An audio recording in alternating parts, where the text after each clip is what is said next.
wildness. The tea shop was warm and dark and quiet. Finn loved it for exactly the reasons he never would. He shook his head. "Are you sure you want to?" She wasn't sure. Finn was never sure of anything. That was her problem. "The science fair is less than 2 weeks away," she said. "I won't do a good job if all I can think about is how I have to talk in front of people." She felt the fear like a living thing. Her stomach shriveled up. Her fingertips went cold, and words fled her mind. And the waiting was the worst part. She was jittery and distracted, the constant worry like a song she couldn't get out of her head. The more she tried not to think about the science fair, the more she did. "Just one last time," she said. Eddie dug more crumbs out of his pocket and tossed them to the flock of ravens. No, not a flock. An unkindness. That was the right term. The tea shop's door was heavy, and Finn had to use her hip to shove it open. There was a circular streak across the floor where the door dragged. The first things Finn always saw were the rows of bookshelves lining the hallway. The shelves held leather-bound tomes and modern paperback romances, Talia's collection. The tea shop's main room looked as though it had once belonged to an apothecary.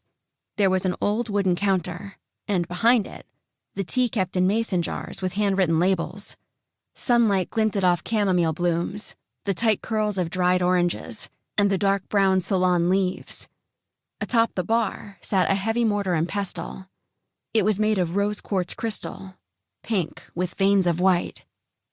When a person ordered a cup of tea, Talia took down the jars of herbs and blossoms and sifted a blend into the mortar.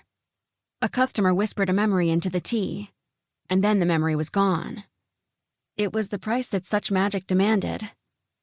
Finn didn't know what memories she had lost to the tea shop. It wasn't like she missed them. As for the tea itself, Talia placed it in a thoroughly modern stainless steel ball, steeped it for 5 minutes, and then the customer drank it in the tea shop. A simple trade, one Finn was glad to make. Just breathing in the scents of the tea shop, bergamot, spice, honey, made Finn feel better, as if a weight were being lifted from her shoulders. "Talia?" she said quietly. She had never seen the tea shop empty before.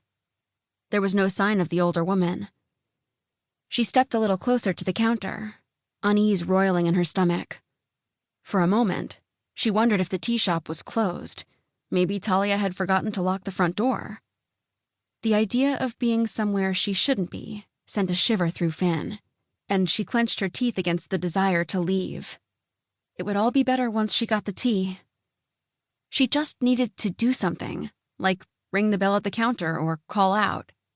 But her fingers were cold, and she didn't trust her voice to be loud. She rose on tiptoe, peering over the counter. And finally, she heard a noise.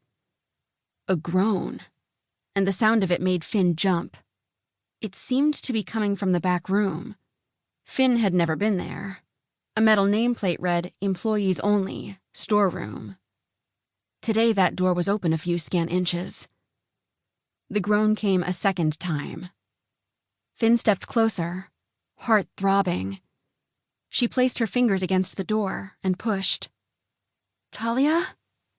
She hoped to see Talia in the storeroom, looking for some obscure blend, but instead, Talia lay, unmoving on the floor. Talia's hair was iron gray, and her tan face was wrinkled like crumpled linen. But for all that she must have been old, her eyes were bright and sharp as cut glass. Now those eyes were filled with pain. Her leg was at an odd angle. An antique stool was on its side, and a broken jar lay beside her. "Talia!" Finn stepped carefully around the glass. "What happened?" "Reached for the lapsang souchong on the top shelf," Talia said tightly. The corners of her mouth pinched into a pained smile that turned into a grimace. "The stool broke." Sure enough, one of the stool's 3 legs had come loose. It had rolled away into a corner. "Listen, Finn," said Talia. "Go next door. Tell Frank to call an ambulance." Finn's heart felt as if it was trying to scale her ribcage and escape through her throat. It wasn't just the sight of Talia, indomitable.